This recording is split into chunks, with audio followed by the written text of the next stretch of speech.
nous allons parler de la venue ou le but de la venue de Jésus-Christ. Dans 1 Timothée 3,16, on dit que Dieu s'est manifesté en chair pour venir sauver les hommes.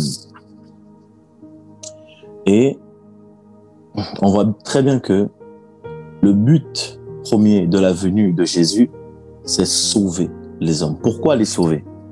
Parce que lorsque nous voyons Adam et Ève, ils ont tous les deux péché et ils ont été chassés du jardin d'Éden, de la présence de Dieu. Et ils ont été chassés parce qu'ils étaient tentés par le tentateur. Et ils ont été chassés, du jardin et par le péché. Donc du coup, la cause pour laquelle ils ont été chassés, c'est à cause du péché. Ce n'est pas à cause de la pomme, ou du bout de pomme, ou de la pomme d'Adam. Lorsqu'on lit le roman, on lit les histoires, on voit que on voit une pomme verte que Ève mange soi-disant et donne à son mari, voilà. Non, on n'est pas dans le temps des Apple, non. C'est pas Apple qui nous a chassés du jardin, non. C'est le péché. C'est pas le bout de pomme ou un bout de banane. Pour vraiment clarifier clairement les choses. Parce qu'aujourd'hui, maintenant, nous sommes dans un monde de BD, bande dessinée. Et lorsque même on voit les rois mages, et on nous parle, dans les bandes dessinées, on voit 3 mages. Et donc, du coup, on pense que dans la Bible, c'est marqué 3 mages. Donc, du coup, on pense que les 3 mages cherchaient Jésus quand il venait d'être né. Et voilà, non, alors que c'est faux. C'était les mages. Donc, ils étaient plusieurs. Il y avait plusieurs mages. Ils n'étaient pas 3, ils étaient plusieurs. Donc, voilà. Donc, voilà, le jour de la naissance de Jésus, on ne le sait pas. C'est pas le 25 décembre. Comme je pense que vous le savez. Donc, Jésus n'est pas né le 25 décembre comme le Père Noël. Jésus n'est pas le Père Noël. Donc, ne t'attends pas à des cadeaux, petit papa soulier. Ne t'attends pas à des cadeaux, voilà. Non. C'est pas ça, Jésus. Jésus n'est pas né le 25 décembre. C'est la religion, des gens qui veulent faire croire aux gens que Jésus, c'est le 25 décembre. Tout le monde maintenant prend des sapins. Et comme on nous parle aussi de la Pâque, aujourd'hui, on ne sait même plus c'est quoi la Pâque. On ne sait plus c'est quoi la Pâque. Pour nous, on pense que c'est un lapin avec des œufs. Donc, un lapin en forme de chocolat, mais en forme d'œufs. Donc, du coup, maintenant, le jour de la Pâque de Jésus, on ne sait plus c'est quoi. Donc, du coup, on va acheter des lapins qui pondent des œufs. J'ai jamais vu un lapin qui pond des œufs. Ça, toutes ces choses-là, c'est inventé par l'homme.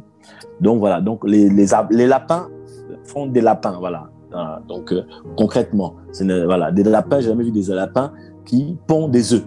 C'est que des poules qui pondent des œufs. Donc, voilà. Nous nous sommes fait arnaquer. Et la venue de Jésus, clairement, la venue de Jésus. Jésus est venu pour nous sauver. Nous sommes dans Marc 3, verset 22. Je blasphème contre le Saint-Esprit. Et les scribes qui étaient descendus de Jérusalem disaient qu'il y a Belzéboul, et c'est par le chef des démons qu'il chasse les démons. Et les ayant appelés près de lui, il leur disait sous forme de parabole: comment Satan peut-il chasser Satan? Car si un royaume est divisé contre lui-même, ce royaume ne peut pas subsister. Et si une maison est divisée contre elle-même, cette maison ne peut pas subsister. Et si Satan s'élève contre lui-même, il est divisé, il ne peut pas subsister, mais il prend fin. Et personne ne peut entrer dans la maison d'un homme fort et piler ses biens s'il n'a d'abord lié cet homme fort. Alors il pilera sa maison. Amen. Amen, je vous dis. Amen. Tu peux t'arrêter là. Gloire au Seigneur. Donc là, on voit une histoire où on nous parle d'une personne ne peut pas rentrer dans une maison d'un homme fort et piller ses biens s'il n'a pas d'abord lié l'homme fort. Alors, il pillera sa maison. En fait, c'est l'image le but de la venue de Jésus-Christ. Jésus est venu pour chasser l'homme fort qui était en nous, qui vivait en nous. afin qu'il puisse prendre place dans cette maison. Pourquoi? Parce que le but premier de Jésus, c'est de libérer du péché. Voilà pourquoi on appelle l'homme fort. Et alors là, lorsque l'homme fort sera lié, cet homme fort, alors il pillera, on nous dit dans le verset 27, personne ne peut rentrer dans une maison d'un homme fort et piller ses biens s'il n'a d'abord lié cet homme fort. Alors il pillera sa maison. Voilà. Donc Jésus vient pour lier, pour chasser l'homme fort dans nos corps. Donc c'est l'homme du péché. Le péché. Parce qu'en nous, nous avons quelque chose qui domine, qui prédominait avant qu'on puisse recevoir Jésus. Parce que nous ne sommes pas nés saints. Non, nous sommes nés peut-être innocents, mais pas saints. Donc, voilà pourquoi l'homme, lorsqu'il naît, il naît pécheur. Et lorsque un homme ou de certain âge rencontre Jésus, du coup, Jésus le débarrasse de cet homme fort qui était en lui. Donc, c'est l'image du péché. Est-ce qu'on peut prendre maintenant Matthieu 12, verset 28?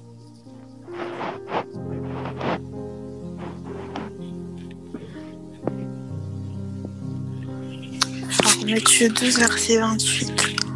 Oui. Mais si je chasse les démons par l'esprit d'Élohim, le royaume d'Élohim est donc venu jusqu'à vous. Ou comment quelqu'un peut-il entrer dans la maison d'un homme fort et piler ses biens s'il n'a d'abord lié cet homme fort, et alors il pilera sa maison. Celui qui n'est pas avec moi est contre moi, et celui qui n'assemble pas avec moi disperse. C'est pourquoi je vous dis que tout péché et tout blasphème sera remis aux humains. Tu peux t'arrêter là, de 28 à 30. Donc là, nous parle encore de même passage, maintenant dans Matthieu 12. Et là, on a plus de détails. Vous voyez un peu? Dans Marc, là-bas, on nous parle, dans le verset 27, personne ne peut rentrer dans une maison d'un homme fort et piller ses biens s'il n'a d'abord lié cet homme fort. Alors, il pillera sa maison. Dans Matthieu 12, de 28 à 30, on nous parle de « Mais si je chasse les démons par l'esprit d'Élohim, le royaume est venu jusqu'à vous. » Ou comment quelqu'un peut-il rentrer dans la maison d'un homme fort et piller ses biens s'il n'a d'abord lié cet homme fort? Et alors, il pillera sa maison. Celui qui n'est pas avec moi est contre moi. Celui qui n'assemble pas avec moi divise. Donc, on voit que celui qui était en nous, qu'on appelle l'homme fort, n'est pas avec Jésus. Il est contre Jésus. Voilà pourquoi Jésus, lorsqu'il vient, il chasse l'homme fort qui est en toi. Il le chasse afin qu'il puisse prendre la place. Voilà pourquoi on nous dit toute chose est devenue nouvelle. Les choses anciennes sont passées. Donc, il vient, il change ton présent. Tu vois? Il change ton présent, ton passé et ton futur. C'est une belle nouvelle, ça. Donc, lorsque tu viens à Jésus, ton passé, ton présent et ton futur est changé. Donc, si l'homme fort en toi, qui est le péché, dominait ton passé, ton présent et ton futur, lorsque tu acceptes Jésus, c'est fini tout ça. Il n'a plus d'autorité, plus de pouvoir sur toi, spirituellement. C'est plus possible. Donc, il y a un péché qui te fatigue le plus qu'un autre.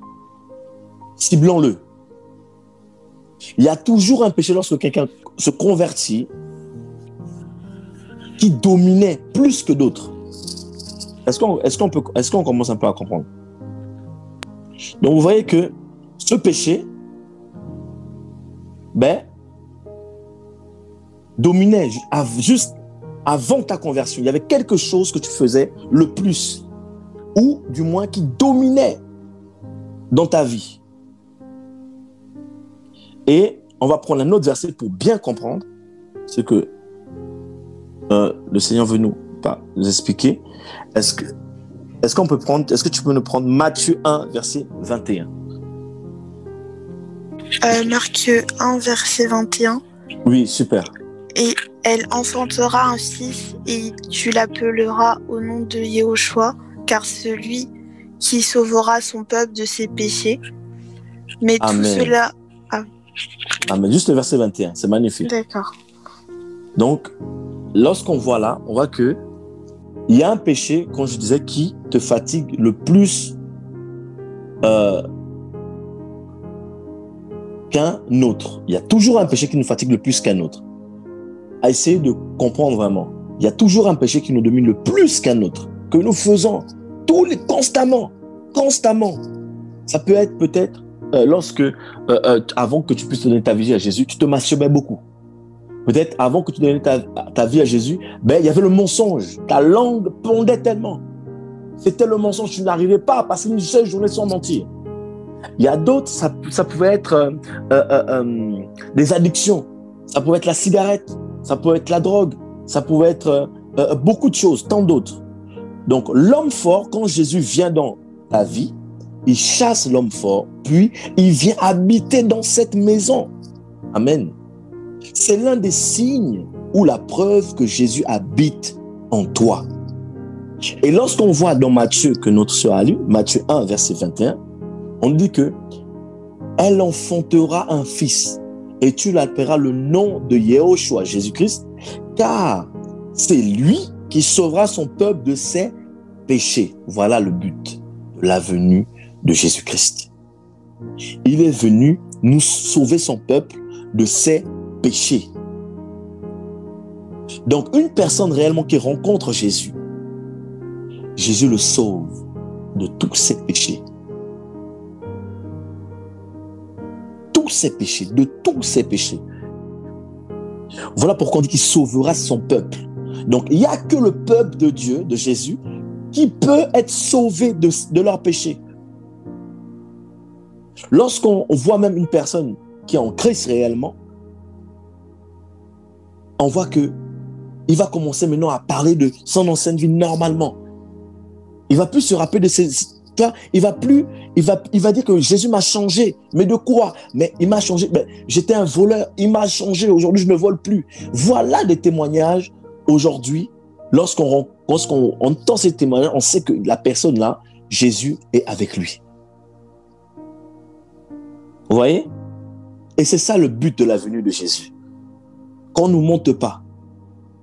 Il est venu sauver son peuple de ses péchés. Là, on a encore une autre définition.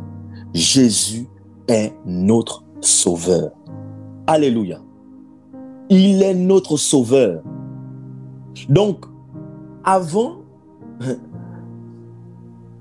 on n'avait pas de sauveur. L'homme était condamné à la perdition. Mais Jésus, Yehoshua est venu nous sauver.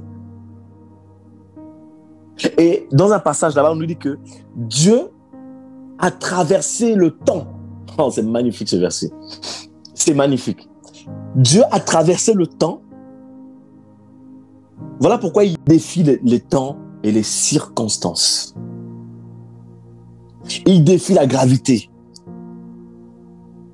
Laisse-moi te dire que Jésus est ton sauveur. Il n'y a pas, hors lui, il n'y a point de sauveur. Parce qu'on a reçu le nom. Hors Jésus, mes amis, il n'y a pas de délivrance.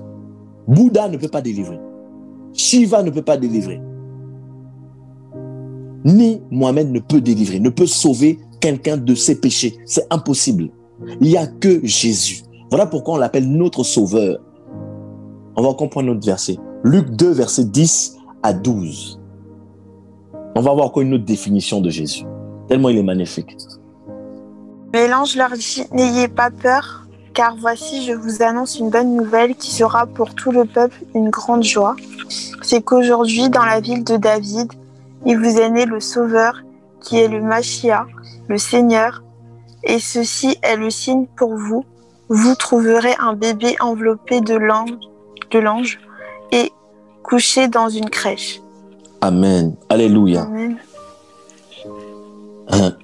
l'ange du Seigneur dit, n'ayez pas peur. Aujourd'hui, je veux dire à quelqu'un, n'aie pas peur. N'aie plus peur. Car voici, je vous annonce une bonne nouvelle. La bonne nouvelle, mes amis, a été annoncée, qui sera pour tout le peuple une grande joie. C'est aujourd'hui dans la ville de David, il vous est né le Sauveur. On n'a pas dit les sauveurs, hein. On a dit le seul et l'unique chemin, la seule et l'unique vie et la seule et unique vérité. Le Sauveur, qui est, on décline maintenant son identité. Oh, la Bible est tellement précise. La Bible est tellement précise. Je ne sais pas si la sœur a partagé son écran.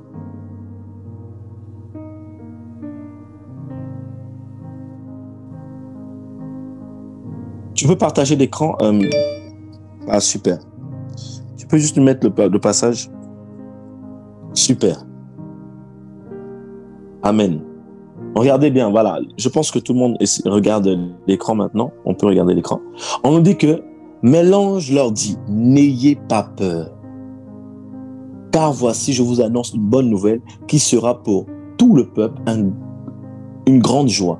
C'est aujourd'hui dans la ville de David, il est né le Sauveur, qui est le Mashiach, donc Jésus-Christ, le Seigneur. Et ceci est le signe pour vous. Donc, mes amis, celui qui a rencontré le Sauveur, mes amis, le signe c'est quoi? C'est qu'il est sauvé de ses péchés. Et on décline encore son identité. On dit que vous trouverez un bébé enveloppé de linge et couché dans une crèche. Mes amis, qui est le seul bébé qui a été enveloppé et couché dans une crèche? C'est le Sauveur. Jésus. C'est ton Sauveur. Donc, n'aie plus peur. Nous avons un Sauveur. Donc, je ne vois pas pourquoi nous avons peur encore des hommes. Nous avons peur encore des choses de ce monde. Nous avons un Sauveur qui nous délivre du péché, qui nous délivre de toute chose, toute addiction. Sache que tu as déjà un Sauveur officiel. Tu ne meurs jamais. C'est Jésus de Nazareth. Ton Sauveur. Je ne parle pas de Superman. Je ne parle pas de Batman. Non. Je ne vois pas des sauveurs qui se baladent tous les jours en slip. On dirait qu'ils n'ont même pas d'habit. Non. En collant serré. Non. Je te parle du véritable Sauveur, qui n'est pas un homme comme les autres. Non, non. Celui dont la mort a couru. Celui qui a vaincu la mort. On voit Batman, mort. Superman, mort. Ils ne sont pas super. Seul Jésus est super doux. Super Sauveur. Il n'y a pas d'autre. Il n'y a pas d'autre. Jésus est tellement magnifique, je vous assure. Et n'aie plus peur. N'aie plus peur. La Bible dit n'aie plus peur. À sa naissance, il faisait trembler les grands rois. Bébé, le roi, tremblait. Mes amis, adorons Jésus. Parce que nous adorons seulement ceux que nous connaissons. Quand Jésus reprochait à cette femme, sur le puits de Jacob, disons le puits de Jacob, à cette femme, vous adorez ce que vous ne connaissez pas. Mais nous, on adore ce que nous connaissons. Nous adorons le Père en esprit et en vérité. Encore une autre déclinaison de Jésus. Le Père. Jésus est ton Père. C'est terrible, hein? Le verset est magnifique, hein? Il dit que vous adorez ce que vous ne connaissez pas. Mais nous adorons ce que nous connaissons. Oui, nous connaissons Jésus qui est le Père. Voilà pourquoi nous prions en son nom et nous chassons les démons en son nom. Le nom du Père Alléluia. Voilà l'identité de notre papa d'amour, c'est Jésus. Nous adorons le Père. Voilà pourquoi on dit Jésus soit élevé, soit glorifié. Ton nom est magnifique. On dit il a reçu le nom au-dessus de tout nom, où tout genou fléchira. Alléluia. Le Père seul fait fléchir les genoux. C'est Jésus. Qu'on ne trompe plus. La déclinaison du Père. Le Sauveur est le Père. Parce que dans Ésaïe, là-bas, on dit il n'y a point d'autre Sauveur. Ce n'est Dieu. Mais là, on nous dit que dans Luc, là, on dit que est né le Sauveur. Mes amis, qui est le Sauveur? C'est terrible. Est-ce qu'on nous prend Jean 3? 1 Jean 3, versets 8 à 9. 1 Jean 3, versets 8 à 9. Celui qui pratique le péché est du diable, parce que dès le commencement, le diable pêche. C'est pour cela que, tu vois, dès le commencement, le diable pêche. C'est pour cela que le Fils d'Élohim, le Fils, s'est manifesté afin de quoi? De détruire les œuvres du diable. Quelqu'un qui a rencontré le Fils a été libéré des œuvres du diable. Voilà le signe que nous reconnaissons les enfants de Dieu. C'est quand ils sont délivrés de toute œuvre qui sort du diable. Quiconque a été engendré, donc quiconque a été enfanté, engendré, créé, ou qui a pour semence Elohim, Dieu, ne pratique pas le péché. C'est terrible, hein? C'est terrible ce verset. Parce que la semence de Dieu demeure en lui. Il ne peut pécher parce qu'il est né de Dieu. C'est magnifique ce verset. Je pense qu'il y en a qui sont choqués par rapport à ce verset.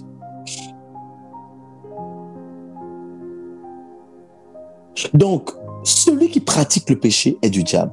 Le mot pratiquer là, c'est quelqu'un qui fait le péché volontairement. Je m'explique. Tu parles avec quelqu'un sur Internet. Volontairement, tu vas donner un rendez-vous. C'est ta volonté. Tu aimes le gars, tu aimes la fille, tu donnes un rendez-vous. Tu arrives au moment du rendez-vous. Tu n'as pas encore péché, hein, mais tu es déjà tenté. Tu arrives au rendez-vous, le gars te dit viens préparer à manger, ou toi tu dis viens préparer à manger, ça manger à temps. Tu n'es même pas marié. Qu'est-ce que tu vas aller chez un homme pour faire à manger? C'est comme ça qu'auparavant, beaucoup se font attraper bêtement. Tu vas chez un homme pour faire à manger. Il ne peut pas manger tout seul. Lui seul. Non, viens me faire à manger. Viens, on va faire un petit plat. On va regarder un film. Tout ça à la maison. Attends, tu vas regarder. Tu vas chez quelqu'un pour regarder un film. Quel genre de film? Et tu vas là-bas volontairement. Ce n'est pas Dieu qui t'a dit d'aller là-bas. Non, c'est toi-même qui as pris la décision d'aller là-bas. Tu vas là-bas. Volontairement, tu l'embrasses. Volontairement, tu enlèves ton pantalon. Volontairement, tu enlèves ton t-shirt. C'est quelqu'un comme ça, là. Quelqu'un comme ça, là. Où on dit que celui qui pratique le péché est du diable. Quelqu'un comme ça n'a pas encore été engendré par Dieu. Je vous assure qu'on ne nous trompe pas. Parce que les vrais enfants de Dieu ne font pas ça. À moins que, comme la Bible dit que mon peuple périt par manque de connaissance. À moins qu'il n'a pas cette connaissance. Parce que beaucoup périssent parce qu'il leur manque la connaissance. Et aujourd'hui, le Seigneur veut nous donner la connaissance afin de ne pas reproduire ces choses. Afin d'être solide face aux œuvres des ténèbres. Parce que je vous assure, nous passons dans un temps où le diable peut nous pousser à dire que oui, mais c'est mon copain. Je vais le convertir. Tu es sauvé, toi, mais toi, tu gardes ton petit copain à côté, tu dis, non, je vais l'évangéliser pour qu'il se convertisse, qu'il vienne à Jésus. Donc, je vais chez lui, lui prépare à manger, lui prépare le saka avec le manioc, le pundu, avec la banane plantain, parce qu'il aime ça. Hein. Et toi, tu vas là-bas, je vais l'évangéliser. C'est toi qui vas te faire évangéliser, mais sur son lit. Donc, nous passons dans un temps où beaucoup de personnes, ils sont complètement, aujourd'hui, envoûté, séduit par les œuvres du diable. Et aujourd'hui, on va dénoncer les œuvres du diable. Et aujourd'hui, tu vas te rendre compte que tu as besoin de Jésus. Parce que lorsque nous n'avons pas cette connaissance, nous allons continuer à pratiquer ces choses. Parce qu'il nous manque la connaissance. Et Dieu disait, mon peuple, donc il était au milieu de son peuple. Il dit, il était au milieu de son peuple, mon peuple périt parce qu'il manque la connaissance. Aujourd'hui, si tu veux faire des études, exemple d'infirmière, tu te dis, moi je veux être infirmière, c'est impossible. Il te faut la connaissance. Il te faut apprendre. Il te faut aller dans des écoles, tout ça pour apprendre. Il te faut faire des stages pour apprendre le métier d'infirmière. Et c'est la même chose avec Jésus. Pour être en Christ, il faut apprendre. Ouais, il faut apprendre. Tu passeras par cette case d'apprendre. Mais gratuitement, par contre. C'est pas payant. Voilà la différence. Dans les cours, on paye, pas de problème. Oui. Mais avec Jésus, tout est gratuit. Voilà pourquoi Jésus, il est magnifique. Tout est gratuit avec lui. Le royaume, le salut, la délivrance, la nourriture, le pain, l'eau, la vie est gratuite avec Jésus. Magnifique Jésus. Non, il faut l'aimer. Hein. Sans argent, tu obtiens le salut. Ça, c'est magnifique. Ici, dans ce monde, tout est payant.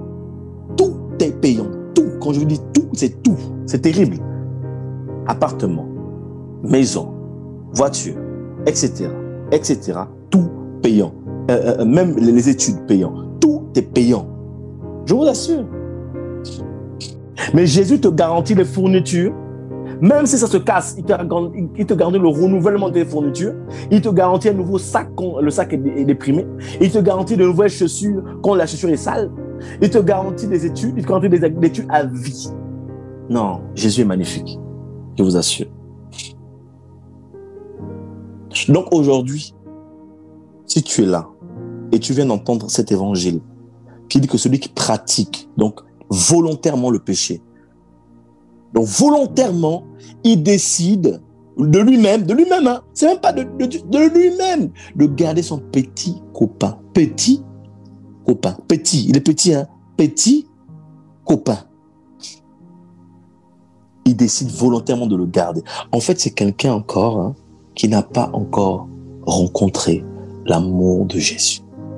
Lorsqu'une personne rencontre l'amour de Jésus, il est gêné.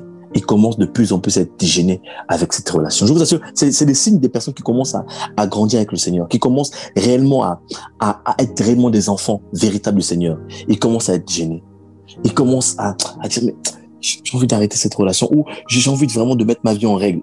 Voilà, c'est des personnes qui commencent réellement à naître de nouveau. Je vous assure. Et c'est ce que l'on voit. Et c'est ce que tu ressens, toi qui m'écoutes à l'heure actuelle. Tu ressens que ce copain-là, parfois, j'ai envie de me sanctifier, j'ai plus envie de cette, j'ai envie de Jésus, parce que je sais que cette relation n'est pas bonne parce que je couche avec lui, je tombe à chaque fois et c'est pas bon pour moi-même et pour lui. Parce que si tu l'aimes, ce garçon-là, tu vas pas coucher avec lui. Ça peut te paraître trouble, mais c'est vrai. Parce qu'une personne qui aime une personne ne va pas conduire une personne en enfer. Parce que quand tu couches avec lui, tu le connais en enfer. Et s'il meurt, un jour comme ça, il couche avec toi, le soir comme ça, il meurt, accident de voiture. En fait, c'est toi qui va l'emmener en enfer. Parce que si tu l'aimes, tu vas le garder. Tu vas pas faire n'importe quoi avec lui parce que tu l'aimes. L'amour protège, l'amour garde. Mais si tu couches avec l'homme là, en fait, tu l'emmènes dans le péché. En fait, tu l'emmènes dans la mort. En fait, comme tu dis, Satan, prends-le. Oui. Tu dis, Satan, prends-le. Et toi aussi de même. Tite 2, verset 14. Juste le verset 14. Tite 2, verset 14. En attendant l'espérance bénie et l'apparition de la gloire de Yahushua Mashiach, notre Elohim et Sauveur, notre grand Elohim et Sauveur, qui s'est donné lui-même pour nous afin de nous racheter de toute violation de la Torah et de nous purifier et de se purifier un peuple qui soit son bien propre, zélateur des bonnes œuvres. Amen. Amen. On dit qu'il s'est livré en rançon pour nous. Donc, laisse-moi te dire que Jésus s'est livré en rançon pour toi, afin de nous délivrer de l'injustice ou l'iniquité ou péché sous toutes ses formes. Elle est magnifique. Là, je suis dans la version Semeur. Il dit qu'il s'est livré lui-même en rançon pour nous, afin de nous délivrer de l'injustice ou l'iniquité ou péché sous toutes ses formes. C'est magnifique. Et de faire de nous, en nous purifiant ainsi, un peuple qui lui appartient et qui mette toute son ardeur à accomplir ses œuvres bonnes. Waouh! Donc Jésus est venu pour nous délivrer de l'injustice, donc du péché, sous toutes ses formes. Mes amis, le péché a plusieurs formes. Oui, parce qu'aujourd'hui on pense que le péché, c'est que l'impudicité. Mais il y a quelque chose qui nous maintient captifs. Et même, peu importe nos années de conversion, c'est la rancune. La rancune est un péché terrible qui peut te maintenir esclave, sans Dieu, séparé de Dieu. Parce que tu ne peux pas avoir la rancune en toi et dire que tu es un enfant de Dieu. C'est impossible. Voilà pourquoi, mes amis, Jésus est venu nous libérer de la rancune sous toutes ses formes, le péché sous toutes ses formes. Tu as un sauveur. Rappelle-toi, et j'insiste encore à toutes les personnes qui sont connectées sur Zoom là, nous avons un sauveur qui est venu nous délivrer du péché sous toutes ses formes. Donc ne t'inquiète plus, n'aie plus peur. Tu as le sauveur. Peu importe le péché, peu importe dans quoi tu es ce soir, Jésus te délivre du péché sous toutes ses formes. Crois seulement. Donc, Jésus est venu nous libérer du péché sous toutes ses formes. Peu importe la forme de ton péché à l'heure actuelle, où tu te dis que il y a quelqu'un là qui est ici connecté, dans Zoom, qui se dit, avec ces mots exacts, Seigneur, elle croit que son péché est tellement grand, tellement haut, qu'elle se dit que qui peut me délivrer de ce péché? Ce péché est tellement lourd. Oui, peut-être tu aimes ce péché au fond, mais au fond de toi, tu as envie de te débarrasser de ce péché. Et tu te dis, mais qui peut me débarrasser de ce péché? Laisse-moi te dire que tu as lu Tite, tu as lu Tite tout de suite. Jésus est venu, notre Sauveur, nous délivrer du péché sous toutes ses formes. Toutes ses formes. Peu importe la grandeur de ton péché, Jésus te délivre de toutes ses formes. Laisse-moi te dire que tu as un avocat qui s'appelle Jésus. Fais confiance à Jésus. Ne dis pas que mon péché est trop grand. Ne me dis pas que mon péché, qui peut? Non, Jésus peut. La Bible dit qu'il est venu. Il n'est pas venu pour t'amuser, il est venu pour délivrer. Jésus s'appelle le Sauveur.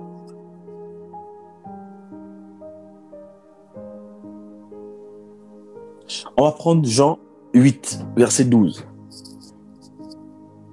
Alors Yahushua leur parla encore en disant « Je suis la lumière du monde.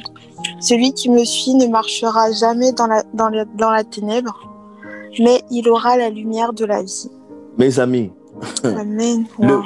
Attends, le verset dit jamais. Oh, mes amis, c'est terrible. Non, la Bible est tellement magnifique. Je suis la lumière du monde. Celui qui me suit ne marche un peu dans les ténèbres.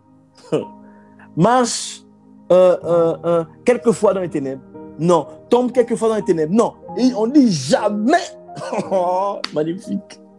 Jamais dans les ténèbres, mais il aura la lumière de la vie. Non. Le mot jamais m'a choqué quand j'ai lu ce verset-là. Ça m'a ébloui les yeux. J'étais choqué. Jamais. Non, mes amis. Jamais dans les ténèbres. Jamais. Le mot jamais m'a choqué. Voilà pourquoi, mes amis, ce verset-là, il est terrible. C'est le témoignage de Yeshua. On a vu les apôtres, ils n'ont jamais marché dans les ténèbres. Je vous assure, c'est terrible. Mes amis, nous sommes un peuple de lumière et nous devons marcher dans la lumière parce que Jésus a dit, je suis la lumière du monde. Donc le monde a besoin d'une lumière. Ce n'est pas la lumière LED. Ce n'est pas la lumière qu'on achète chez Franprix ou Carrefour. Non, c'est une fausse lumière. Dans le commencement, on nous parle d'une lumière qui a éclairé le monde. On nous parle d'une lumière avant que le Seigneur, Dieu créa le soleil. Il y avait une lumière d'abord dans Genèse, le commencement, une lumière. La lumière, lui, dans les ténèbres, mais les ténèbres ne l'ont pas reçue. Mes amis, c'est la véritable lumière qu'il nous faut dans cette génération. Ce n'est pas la lumière qui a été créée dans Genèse 3 là-bas. Là. Vous pouvez voir une Genèse 3. On nous parle d'une lumière. Le Seigneur a créé les lumières, les étendues des eaux, etc. Mais ce n'est pas de cette lumière que je parle. Je parle de Genèse 1. La lumière, lui, dans les ténèbres, mais les ténèbres ne l'ont pas reçue. C'est cette lumière-là qui est venue dans le monde et qui a dit, je suis la lumière du monde. Mes amis, c'est terrible. C'est terrible. Qui a dit, je suis la lumière du monde. C'est cette lumière dans Genèse 1 là-bas. On nous parle de cette lumière. Voilà pourquoi quand cette lumière elle est venue dans les ténèbres. Mais cette lumière éclaire les ténèbres, frère. Quand elle vient, elle éclaire. Voilà pourquoi les ténèbres n'ont pas reçu. Il est terrible. Jean 8, verset 24. C'est pourquoi je vous ai dit que vous mourrez dans vos péchés, car si vous ne croyez pas que je suis, vous mourrez dans vos péchés. Wow. Wow. Donc, si tu ne crois pas que Jésus peut te libérer qui est la lumière du monde, mes amis, nous allons mourir dans nos péchés. Oui. Oui. Nous allons mourir dans nos péchés. Si on ne croit pas que Jésus est la lumière du monde, est ta lumière. Et en plus, on nous dit que, dans la suite, on dit que, alors il lui dit, toi, qui es-tu?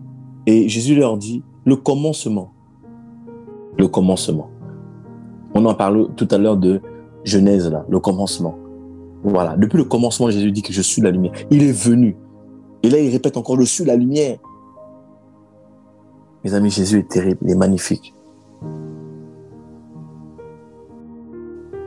Jésus peut faire là où tu ne peux pas aller. Il peut y aller.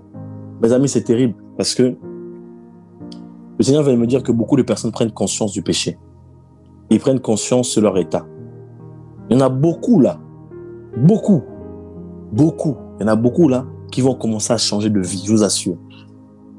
Il y a des frères et des sœurs là, connectés là, qui vont changer de vie radicalement, qui ne vont plus s'amuser avec le péché. Ce sera des boules de feu. Je vous assure. Ceux qui sont connectés, ça va être terrible. Des gens vont commencer à fuir le péché. Des gens vont commencer à prêcher la sanctification. Des gens vont commencer vraiment, réellement, à se sanctifier dans leur peau, dans leur vie. Plus de copains, je vous assure. Plus de sexe. Là, vous allez voir ça. Ils vont commencer à vouloir se marier, se maintenir pur jusqu'au mariage. Et il y en a ici, là, où le Seigneur dit, il faut être vierge jusqu'au mariage.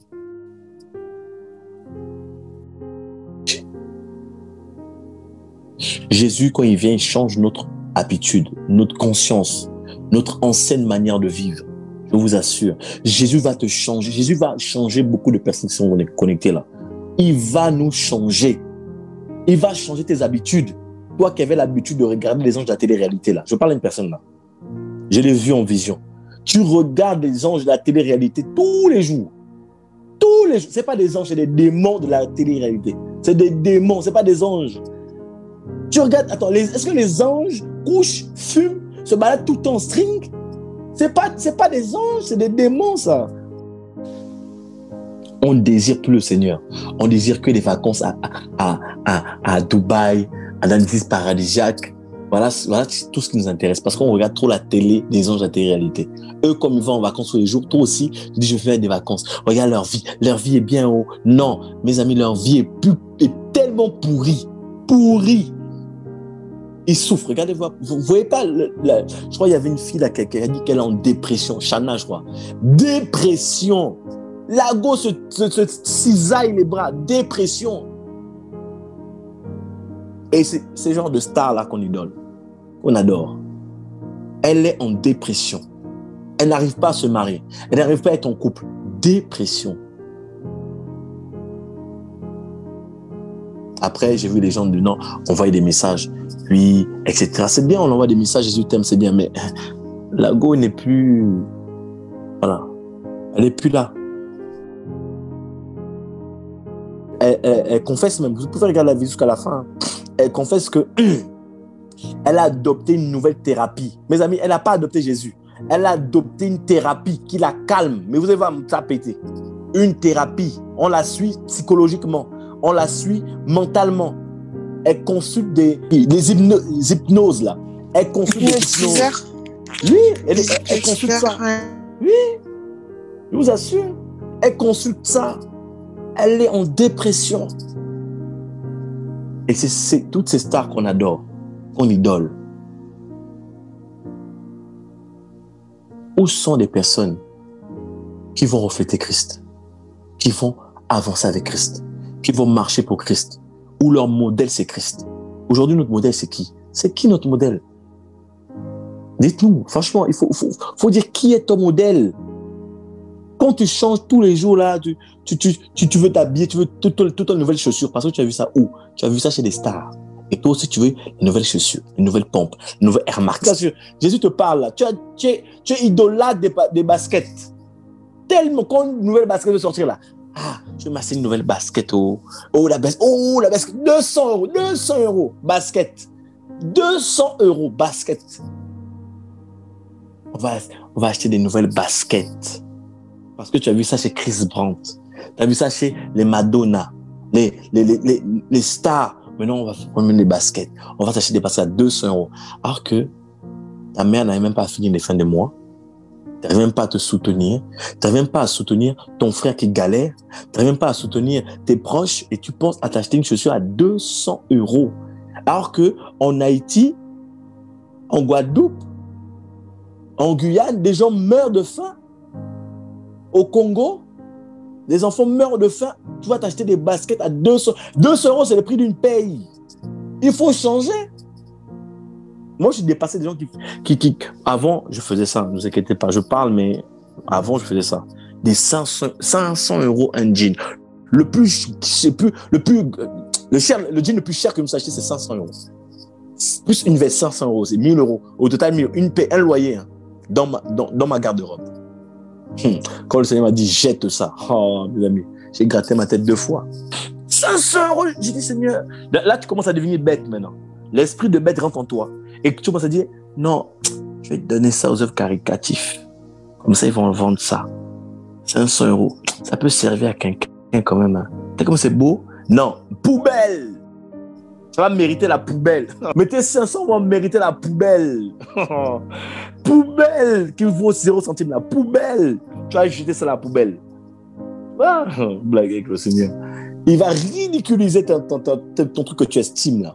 Oui, depuis longtemps, le Seigneur te dit de jeter des choses que tu ne veux pas jeter. Aujourd'hui, tu entends ce message. Tu dois jeter la chose la plus chère là, qui est chez toi là. Tu vas jeter ça. Et tu ne vas pas vendre ça, donner ça aux autres. Parce que ce qui n'est pas bon pour toi, ce n'est pas bon pour les autres. Donc, pas besoin de donner. Tu vois, je jette ça à la poubelle. Moi, j'ai jeté toutes mes pompes. Tout qui coûte cher. Le Seigneur m'a dit, jette ça à la poubelle. J'ai dit, ah, poubelle! Quand même, je peux donner quand même un Roumain qui passe, il porte ça. Tu vois. Non, il m'a dit, poubelle, poubelle. Ça mérite la poubelle. Ça repart où c'est? Poubelle. Je vous assure, on a besoin de Jésus. Hébreux 9, verset 14. Vous allez comprendre que lorsque tu viens à Jésus, Jésus nous change nos habitudes, notre conscience, notre manière de vivre.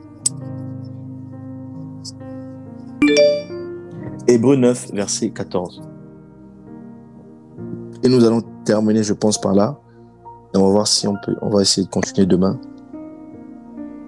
Hébreux 9, verset 14. Je peux lire à partir du verset 13. Oui, ouais. Amen. Car si le sang des taureaux et des boucs et le cendre d'une génisse dont on purifie par aspersion ceux qui sont impurs, sanctifie quant à la pureté de la chair, combien plus le sang du Messia qui, par le moyen de l'Esprit éternel, s'est offert lui-même à Elohim sans défaut. purifiera-t-il votre conscience des œuvres mortes pour servir l'Élohim vivant? Je continue. Oui. Et c'est pour cela qu'il est médiateur d'une alliance nouvelle, afin que sa mort étant venue pour la rédemption des transgressions de la première alliance, ceux qui ont été appelés reçoivent la promesse de l'héritage éternel. Amen. Amen.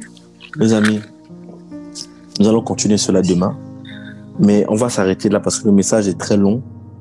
Et là, nous allons vraiment rentrer dans l'œuvre de la croix par lequel le Seigneur nous a sauvés.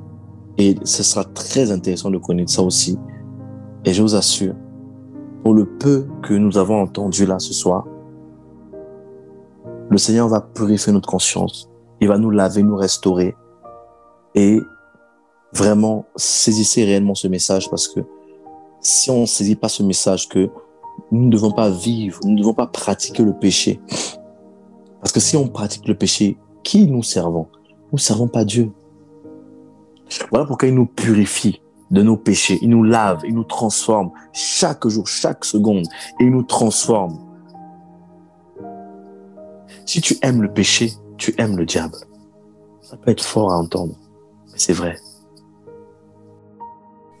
Ouais, je pense que moi, je me suis senti un peu interpellé sur les émissions ou ce que je regarde des fois, parce que ça arrive que je sois des fois distrait par peut-être des films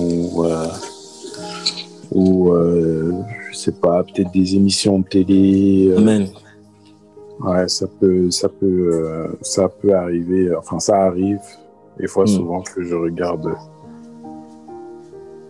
des choses qui glorifient pas forcément le Seigneur. Amen. C'était pas le seul. Là, c'est Lucie qui parle. Oui. Comme la télé-réalité, tout ce qui est les princes de l'amour, les anges, comme ça, c'est vraiment... Gloire au Seigneur, c'est magnifique. Tu vois, c'est bien de confesser parce que c'est beau, parce que le Seigneur parle au cœur et il voit que tu es sincère. Et c'est beau, tu vois. Juste le fait de dire ça, tu vois que le Seigneur va t'aider à arrêter ça. Tu verras. Amen. Gloire au Seigneur. Ah oui, on t'entend. Super. Je vais dire aussi que moi, avec les séries policières, je regarde ça tout le temps. Waouh, série policière, c'est quoi le nom policière là? Bon, toutes les séries policières. Wow. C'est le film TF1 aussi. Waouh, donc tu regardes beaucoup les séries policières?